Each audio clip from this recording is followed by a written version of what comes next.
लोगों ने किया था, उसके आगे के न्यूमेरिकल्स हम लोग को करने, 5 किए थे हम लोगों ने, और उसके आगे हम लोग को आज करना है। फटाफट न्यूमेरिकल पहले खत्म करते हैं, उसके बाद फिर वो जो प्रॉपर्टीज हैं,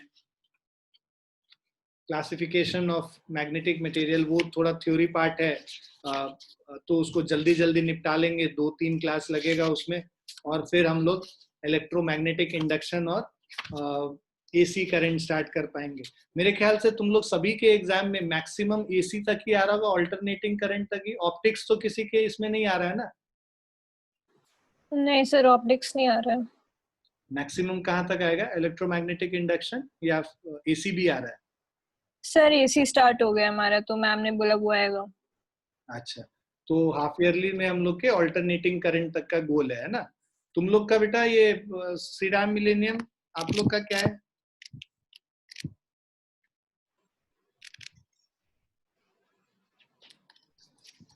पता है आप लोगों को कुछ स्कोप, आप लोग का क्या सिलेबस रहेगा?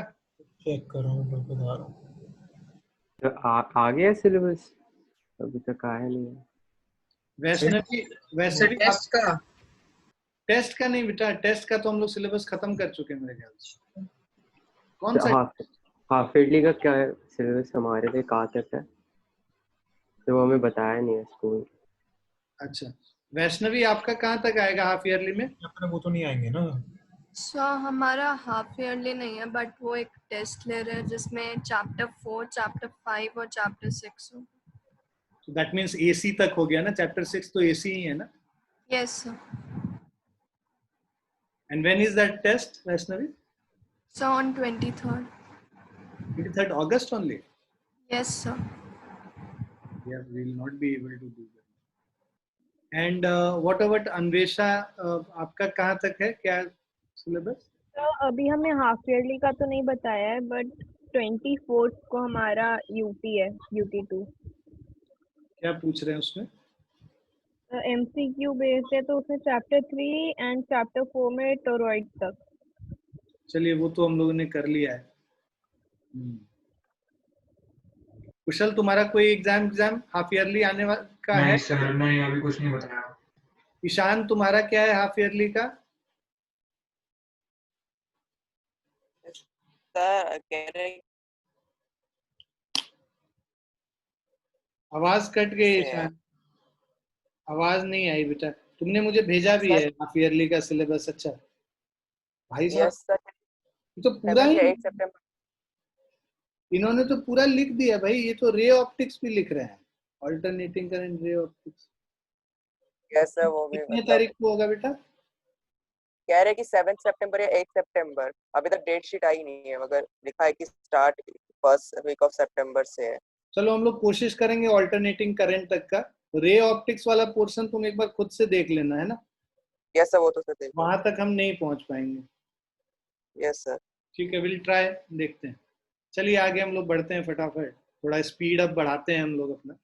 सो कैलकुलेट द फोर्स एक्टिंग, ये जो 6th वाला क्वेश्चन है, कह रहा है calculate the force acting between two magnets of length,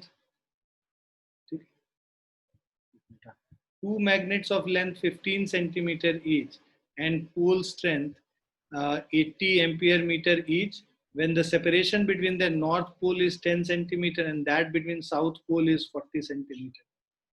ठीक है, तो ये अब हम लोग को देखो कि यहाँ पे पोल स्ट्रेंथ मतलब M1 is equal to M2 is equal to 80 ampere metre दे रखा है। ठीक है, नाउ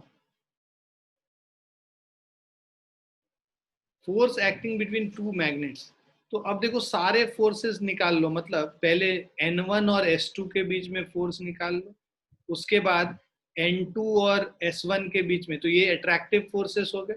उसके बाद रिपल्सन फोर्स किसके, N1 N2 के बीच में होगा, और एक रिपल्सन फोर्स S1 S2 के बीच में होगा।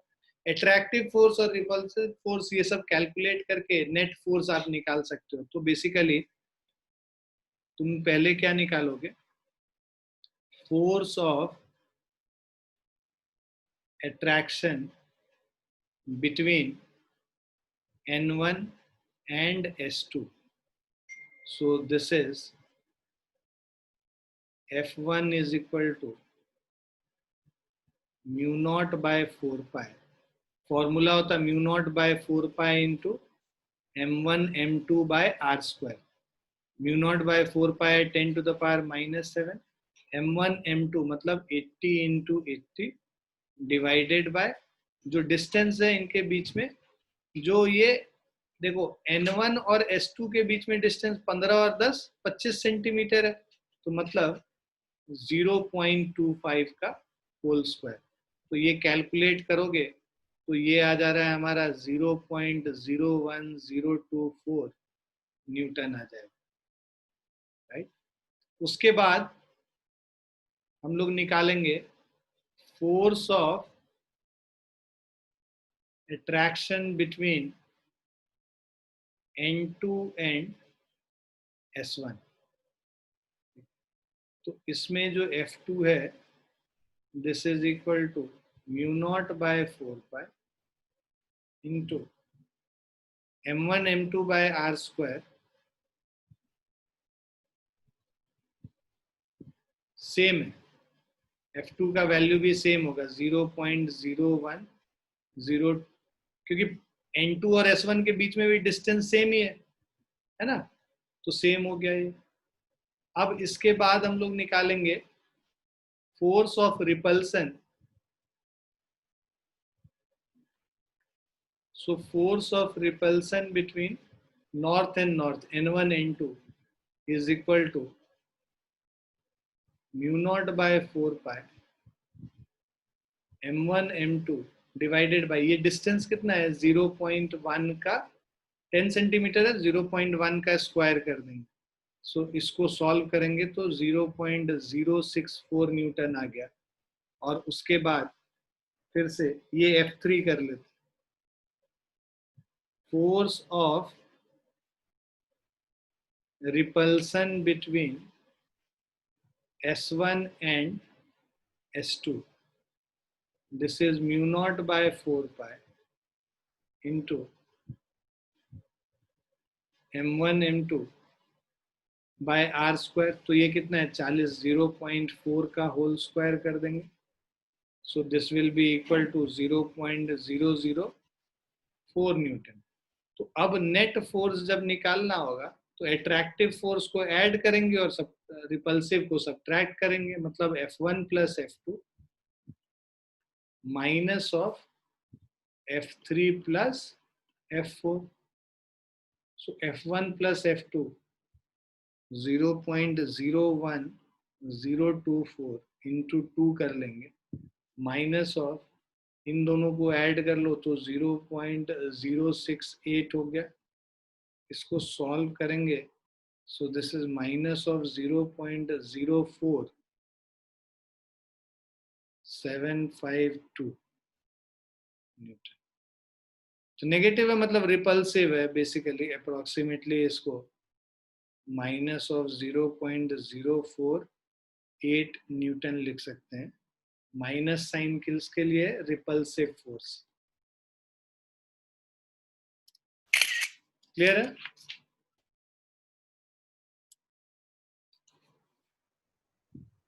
Yes, sir.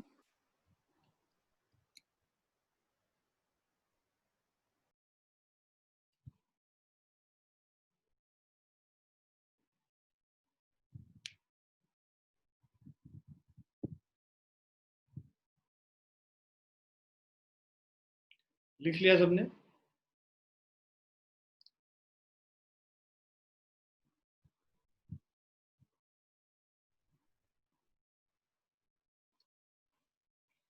लिख लिया बच्चों?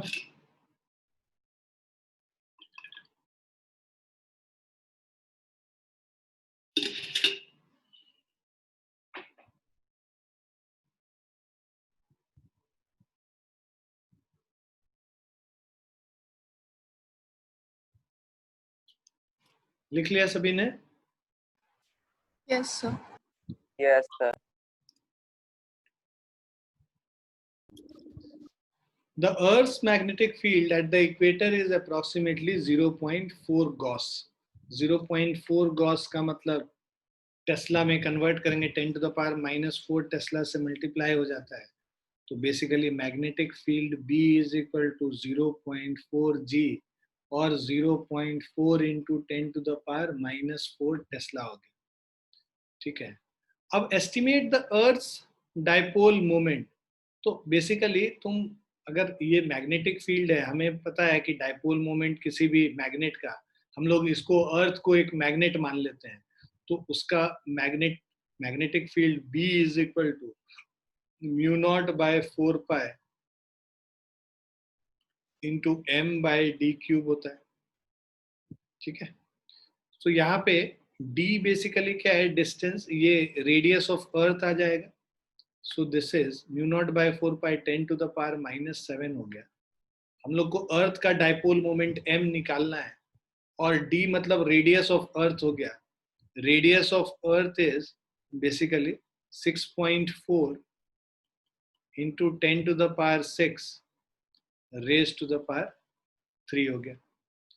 This is equal to b का वैल्यू ऑलरेडी दे रखा है, तो capital M is 0.4 into 10⁻⁻4 tesla, 6.4 into 10⁻6 का होल क्यूब डिवाइडेड बाय 10⁻⁻7।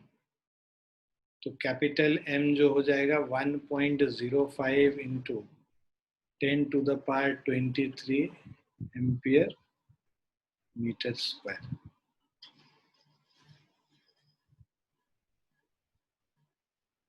ठीक है, हम लोग क्या मानते हैं, अर्थ के अंदर एक मैग्नेट रखा है, राइट। इस मैग्नेट के सेंटर से यहाँ पे अगर देखो, ये इक्वेटर पे निकालना है, यहाँ पे निकालना है, मतलब इक्वेटोरियल प्लेन में निकालना है।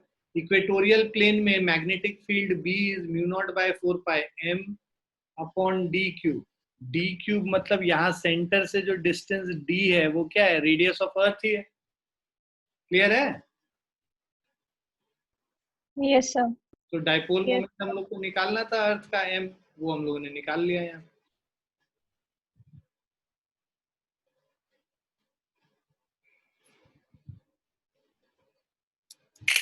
लिख लिया बच्चों?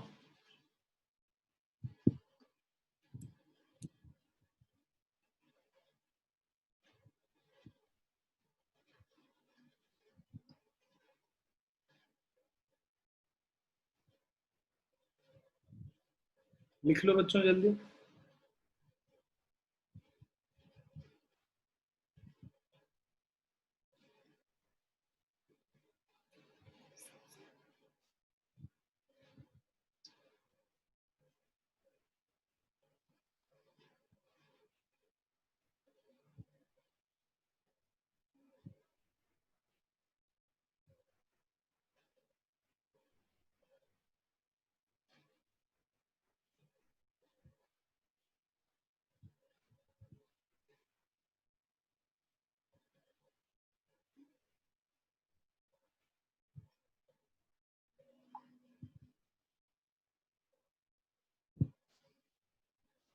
लिख लिया ना बच्चों? Yes, sir. Yes sir. Yes, sir. Now 8th question कह रहा है what is the magnitude of the equatorial and axial fields due to a bar magnet of length 5 centimeter at a distance 50 centimeter from its midpoint? The magnetic moment of the bar magnet is given as 0.40 ampere meter square. तो हमारे पास एक bar magnet है, ठीक है, तो simple formula based question है। ये देखो बार मैग्नेट है, अब इसके एक्सियल प्लेन में और इक्वेटोरियल दोनों पे एट ए डिस्टेंस हम लोग को यहां से जो डिस्टेंस लेना है, this is equal to R is equal to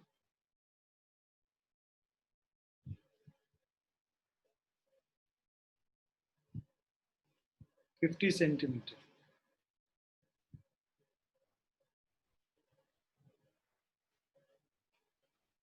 ये भी 50 सेंटीमीटर हो गया, राइट। अब magnetic moment of the bar magnet is given equatorial and axial fields, हम लोग को दोनों फील्ड निकालना है। तो बेसिकली पहले हम लोग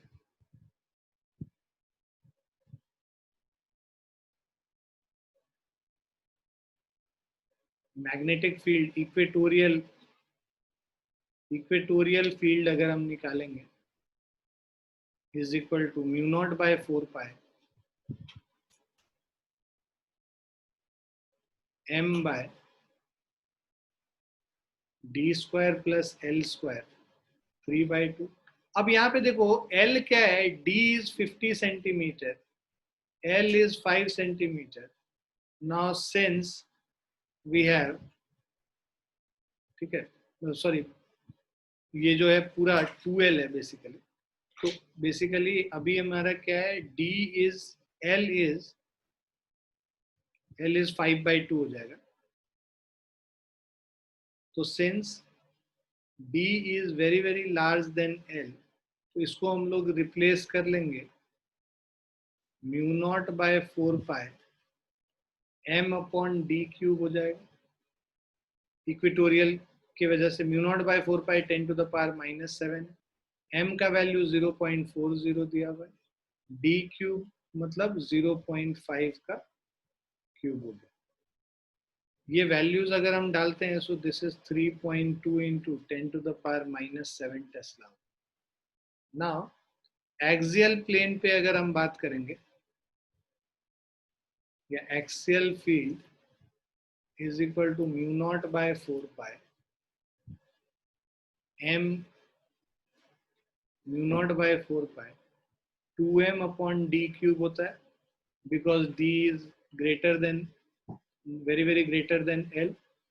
तो this is equal to 2 times इसको कर लेंगे तो ये हो जाएगा 6.4 into 10 to the power -7।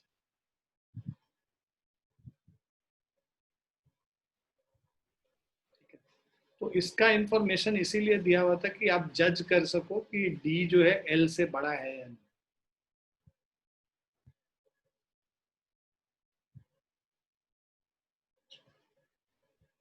Clear है बच्चों?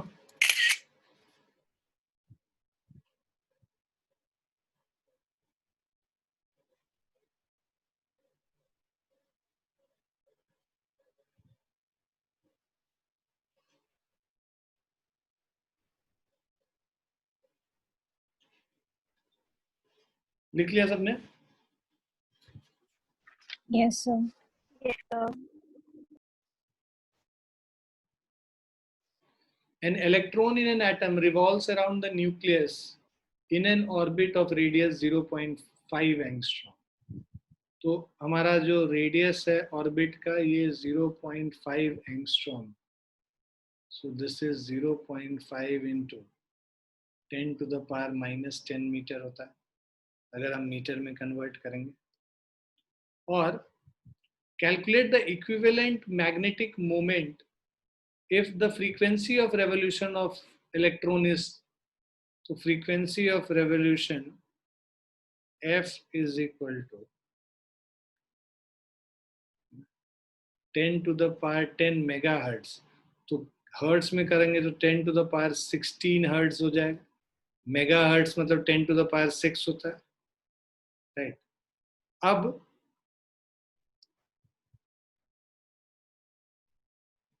हमारे पास जो मैग्नेटिक मोमेंट निकालना है m is equal to n into I into A हो गया, NIA होता है, राइट। अब करंट निकालने के लिए बेसिकली क्या है, आप ये देखो कि करंट क्या होता है, चार्ज अपॉन टाइम मतलब E अपॉन टाइम। टाइम क्या होगा, एक टाइम पीरियड का मतलब 2πr/v हो जाता है, E 2πr अपॉन v हो गया, ठीक है। या जो 1/t है हम लोग फ्रीक्वेंसी कर सकते हैं, इसको रहने दो, 1/t फ्रीक्वेंसी है तो this is E into F हो जाएगा जो फ्रीक्वेंसी है, ठीक है। तो अगर इसको न्यू लिखते हो, क्योंकि जनरली सीनियर क्लास में अब न्यू ही लिखेंगे, तो E इंटू न्यू हो गया, बेसिकली करंट हो गया। तो अब करंट जो ये I का वैल्यू है ये यहाँ पे सब्स्टिट्यूट कर लेंगे, तो number of this capital N into तो n तो बेसिकली यहाँ पे 1 ही है, I यहाँ पे E इंटू न्यू हो गया और एरिया यहाँ पे पाई आर स्क्वायर हो गया। इसका वैल्यूज पुट करते हैं 1 into 1.6 into 10 to the power minus 19, nu is 10 to the power 16 into pi r square 3.14 into 0.5 into 10 to the power minus 10 का स्क्वायर। इसको पूरे को कैलकुलेट करेंगे तो ये आ जाएगा 1.256 10 to the power minus 23 ampere metres.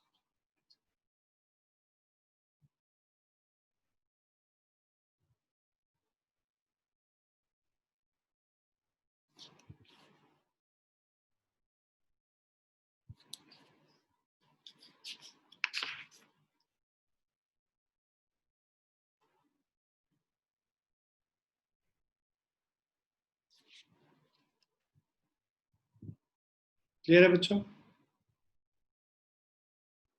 Yes sir. लिख लिया ना?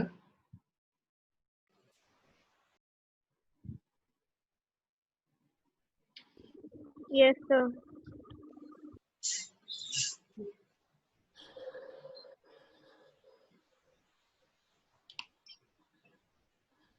सर एक फिर से एक्सप्लेन कर दो। मैग्नेटिक डाइपोल मोमेंट का जो फॉर्मूला होता है NIA होता है, जब इलेक्ट्रॉन रिवॉल्व कर रहा होता है ना किसी भी इस पे ऑर्बिट में, तो उसका जो फॉर्मूला है that is N into I into a, number of turns into current I into area. यहाँ पे नंबर ऑफ टर्न्स का कोई वैल्यू नहीं है, 1 ही है, क्योंकि एक ही चक्कर का हम निकाल रहे हैं कि कितना करंट है एक इसमें E/T, 1 टाइम पीरियड निकाल रहे हैं एक चक्कर लगाने में। तो टाइम पीरियड बिकॉज फ्रीक्वेंसी ये दे रखा है 1 अपॉन टाइम पीरियड फ्रीक्वेंसी होता है, तो E इंटू न्यू कर लिया, charge upon time period is charge into frequency. Frequency दिया हुआ था, उसको चार्ज ऑन 1 इलेक्ट्रॉन हमने कैलकुलेट करके निकाल लिया। तो I के जगह E न्यू पुट कर लिया, नंबर ऑफ टर्न्स यहाँ 1 है और area of cross section, area जो है वो पाई आर स्क्वायर है, रेडियस दे रखा है।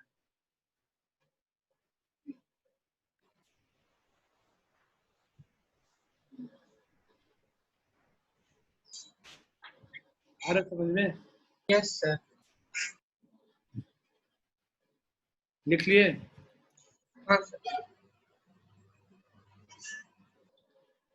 10th क्वेश्चन देखो, short bar magnet placed in its axis at 30 degree to a uniform magnetic field of 0.2 Tesla experiences a torque of 0.06 Newton meter.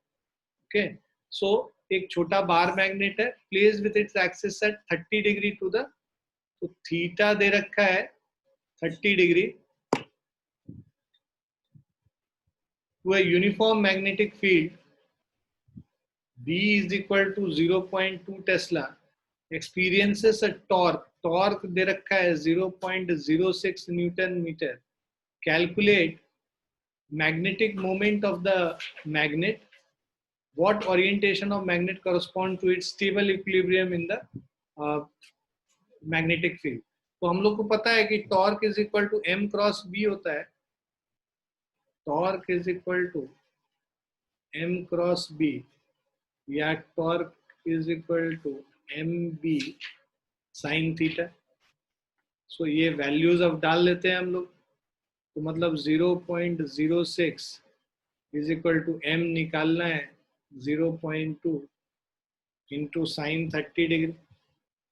So this will be M is equal to 0.06 0.2 into 1/2 0.1 हो गया, M का value 0.6 हो गया। ठीक है, अब आपसे पूछ रहा है स्टेबल इक्विलिब्रियम में थीटा का वैल्यू क्या होना चाहिए। स्टेबल इक्विलिब्रियम में थीटा 0 डिग्री होना चाहिए। अनस्टेबल इक्विलिब्रियम में थीटा का क्या वैल्यू होना चाहिए, कौन बताएगा?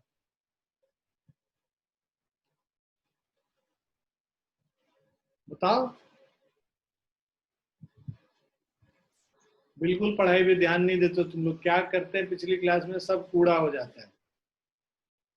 थीटा 180 डिग्री होगा ना, जब अनस्टेबल इक्विलिब्रियम में किया तो था, जब हम लोग टॉर्क वाला पोर्शन कर रहे थे। भाई वहां पे cos थीटा क्या हो जाएगा, -1 हो जाएगा ना, याद आया? Yes sir. बेसिकली तुम्हारा जो पोटेंशियल एनर्जी है, पोटेंशियल एनर्जी क्या होता है, U is equal to m b cos theta होता है, एम डॉट बी होता है ना। तो कॉस थीटा है, थीटा अगर 0 डिग्री होगा तो उस समय मिनिमम ये -mb cos थीटा है। तो at theta is equal to 0 degree u is equal to -mb, minimum potential energy है। और at theta is equal to 180 degree u is equal to -mb into -1, मतलब +mb हो गया। ये maximum potential energy है। तो एक सिस्टम जिसमें मिनिमम पोटेंशियल एनर्जी होता है वो स्टेबल होता है, स्टेबल इक्विलिब्रियम, और जिसमें मैक्सिमम पोटेंशियल एनर्जी होगा वो अनस्टेबल इक्विलिब्रियम। तो unstable equilibrium theta is equal, equilibrium वहां भी रहेगा लेकिन जैसे ही थोड़ा सा उसको डिस्टर्ब करोगे वो वापस फिर ऐसे घूम के आ जाएगा। मतलब ये ऐसे है, थोड़ा डिस्टर्ब किया तो वापस ऐसे आ जाएगा। और यहाँ पे ऐसा नहीं होगा, जब थीटा 0 डिग्री होगा थोड़ा डिस्टर्ब करोगे तो वापस ही अपना इक्विलिब्रियम पोजीशन ले लेगा। ठीक है, इसीलिए उसको स्टेबल इक्विलिब्रियम कहते हैं, क्योंकि वो रीस्टोर कर लेता है अपना फिर से, मतलब पोजीशन वापस रीस्टोर कर लेता है। और जब 180 डिग्री होगा तो वो जैसे ही डिस्टर्ब करोगे वो पूरा 180 डिग्री टर्न मार के फिर से 0 डिग्री पे अपने आप को अलाइन कर लेगा, इसीलिए उसको अनस्टेबल इक्विलिब्रियम कहते हैं। क्लियर है?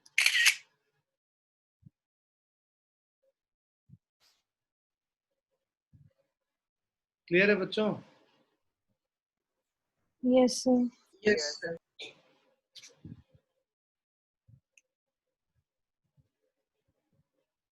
लिख लिया सबने? Yes sir. Yes sir.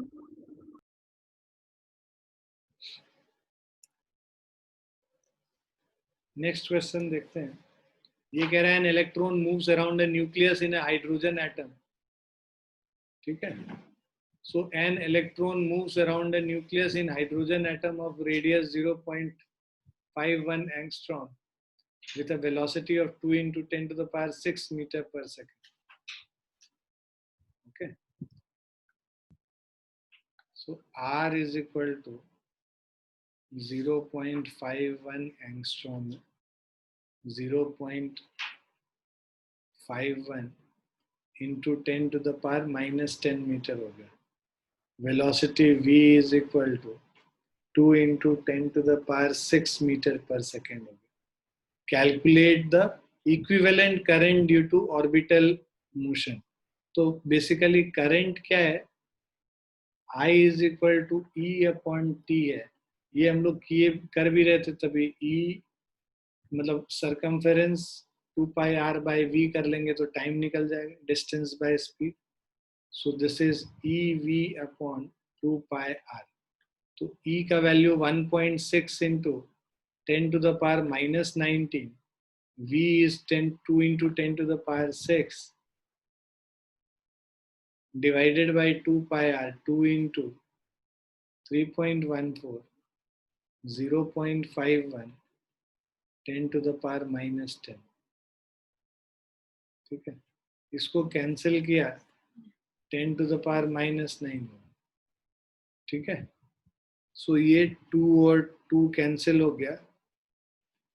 1.6 into 10 to the power -3 divided by 3.14 into 0.51। ये कैलकुलेट करेंगे तो हमारा आ जाएगा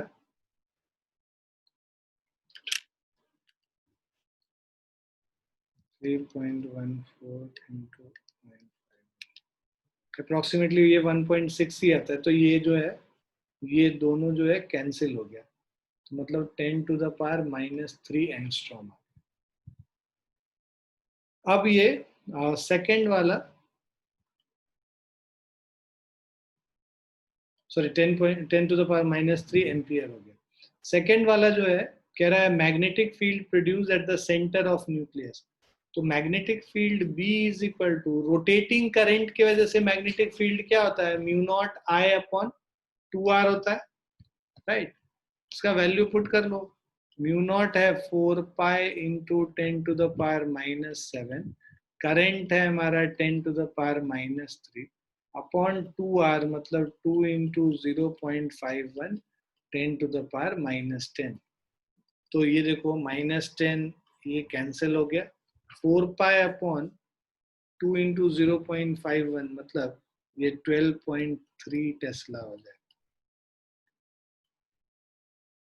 थर्ड वाला देखो, ये कह रहा है magnetic moment associated with an electron capital M is equal to I into a, number of turns यहाँ 1 होता है, करंट I है हमारा 10 to the power -3 into pi r square मतलब 3.14 into 3.14 into 0.51 10 to the power -10 का whole square.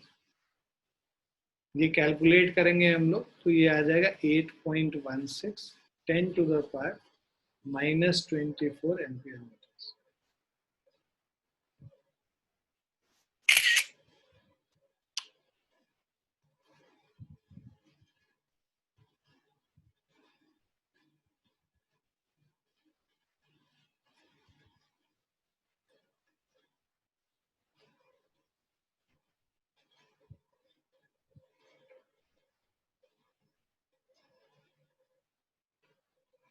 लिख लिया आप लोगों ने?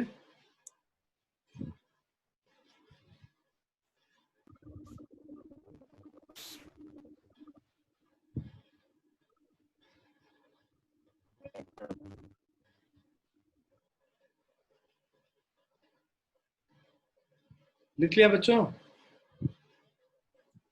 Yes sir. Yes sir.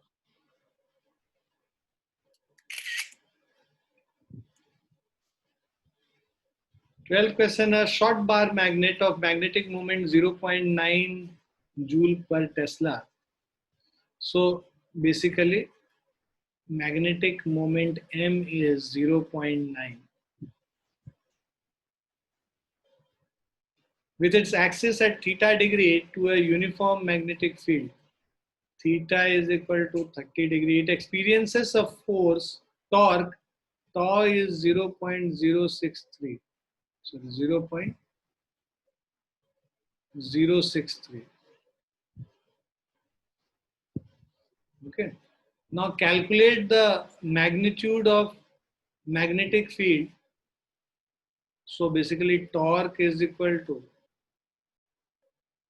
mb sin theta. तो पहले तो हम लोग को b का वैल्यू निकालना है, torque upon m sin theta कर लेंगे, 0.063 बाय 0.9 इंटू साइन 30 डिग्री 1/2। ये हम लोग वैल्यू कैलकुलेट करते हैं। So this is equal to 0.14। इसमें भी वही पूछ रहा है, in which orientation will the bar magnet be in stable equilibrium. Theta 0 degree पे स्टेबल इक्विलिब्रियम होता है ना, और अनस्टेबल इक्विलिब्रियम 180 डिग्री पे होता है।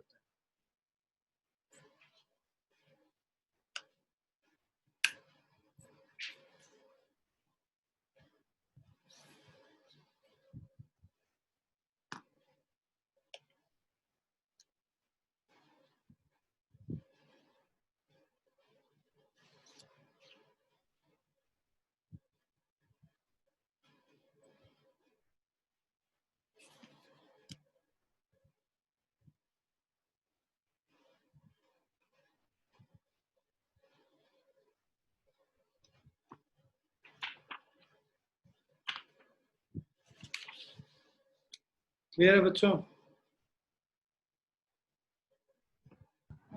यस। लिख लिया सबने? Yes sir. अब एक दो हम लोग वो अर्थ मैग्नेटिज्म वाला कर लेते हैं, तो उससे क्या है कि हम लोग का ये खत्म हो जाएगा फिर। ठीक है, तो नेक्स्ट एक दो हम लोग स्किप करके अर्थ वाले पे आ जाते हैं। ये लिख लिया ना सबने?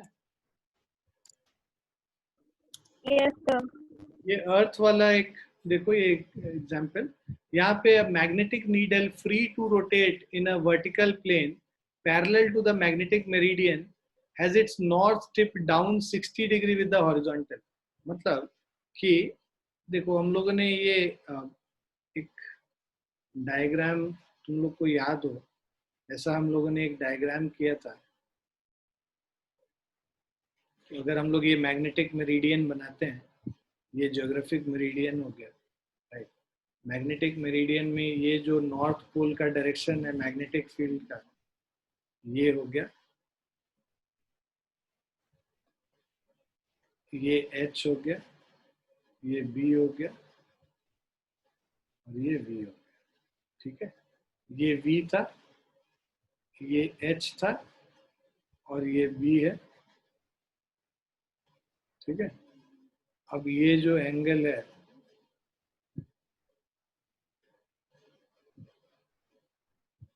एंगल डेल्टा हो गया। तो अब ये जो है हम लोग को हॉरिजॉन्टल, ये कह रहा है कि ये जो नॉर्थ टिप डाउन 60 डिग्री का मतलब क्या हो गया, ये डेल्टा का वैल्यू हम लोग को दे रखा है 60 डिग्री हॉरिजॉन्टल से। Horizontal component of earth magnetic field मतलब H का वैल्यू क्या दे रखा है, 0.4 गॉस दे रखा है, right. So H is equal to 0.4 gauss. Determine the magnitude of Earth's magnetic field at the place।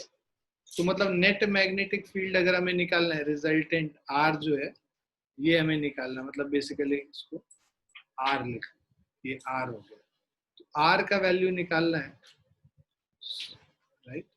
So basically हमें पता है कि H is equal to R cos delta है। तो R का वैल्यू क्या हो जाएगा, H divided by cos delta. H हमारा 0.4 है, cos डेल्टा मतलब cos 60 डिग्री, 0.4 डिवाइडेड बाय 1/2 मतलब 0.8 गॉस हो गया।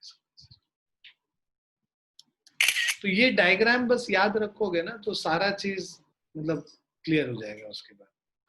So you just need to remember this diagram for any अर्थ वाला क्वेश्चन, जो भी अर्थ का क्वेश्चन आएगा, अर्थ मैग्नेटिक फील्ड में जो भी क्वेश्चन आएगा उसमें ये डायग्राम अच्छे से याद रखें। क्लियर है बच्चों? Yes sir. लिख लिया सबने इसको?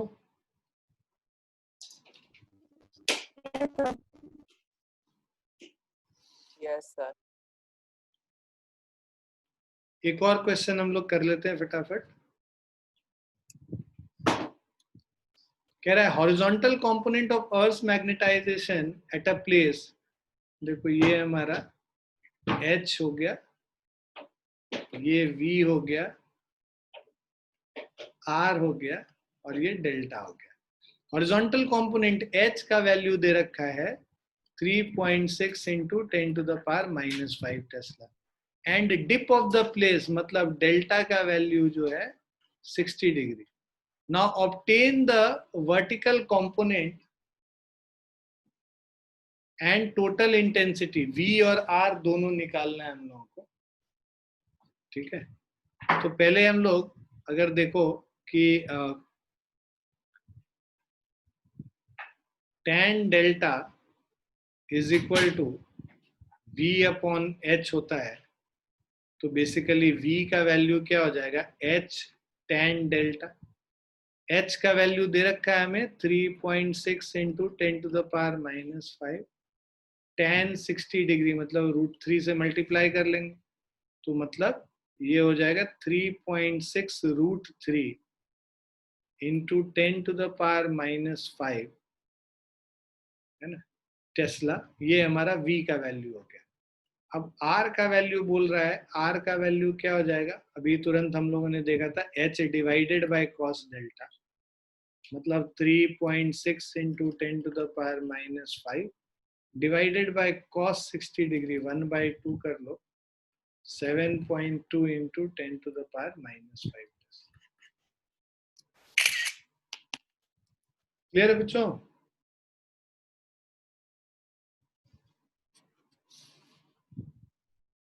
लिख लो इसको सब लोग। तो ये दो तरीके का क्वेश्चन जनरली इसमें पूछा जाता है, जहाँ पे या तो R का वैल्यू निकालने बोलेंगे या V का वैल्यू निकालने बोलेंगे। इसमें H और डेल्टा दिया हुआ रहेगा। तो कोई भी मतलब वैल्यूज दिया हुआ रहेगा और कुछ निकालने बोलेगा तो ये पहले तुमको दो इक्वेशन, ये डायग्राम ध्यान में रखना, अपने आप सारा चीज बन जाएगा। क्लियर है बच्चों? इसको लिख लो। Yes, sir. So इसको लिख लो. We'll stop here. Next class we'll do classification of matter, basically classification of magnetic materials. और 2 या 3 क्लास मैक्सिमम लगेगा उसको करने में. We'll try to do it in 2 class. Theory part है तो जल्दी खत्म कर लेंगे. फिर उसके बाद इलेक्ट्रोमैग्नेटिक इंडक्शन और ऑल्टरनेटिंग करंट हम लोग करेंगे. ठीक है बच्चों, हो गया सबका?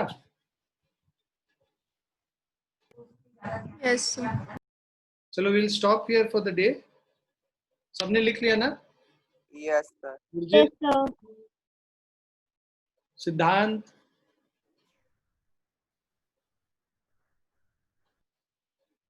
Yes sir. ठीक. सिद्धांत तुमसे हम कल बात करेंगे थोड़ी देर, 8 साढ़े 8 बजे के करीब. I send you a Zoom link. Will talk to you for 15-20 minutes. ठीक है सर. कैसे क्या प्रिपरेशन क्या ना, थोड़ा सा बात कर लेंगे. ठीक है. ओके चलो, पहले मन बना लिया ना तुमने? हाँ सर, अब मेरे को लगता है कर लेना चाहिए. कर लेना चाहिए क्योंकि फिर भी डोंट नो ना. एक चीज तो हाथ में रखो कम से कम यहाँ का, है ना. बैकअप प्लान हमेशा रहना चाहिए. Plan B should be ready. चलो ओके, चलो बाय, टेक केयर सब लोग. बाय सिद्धांत.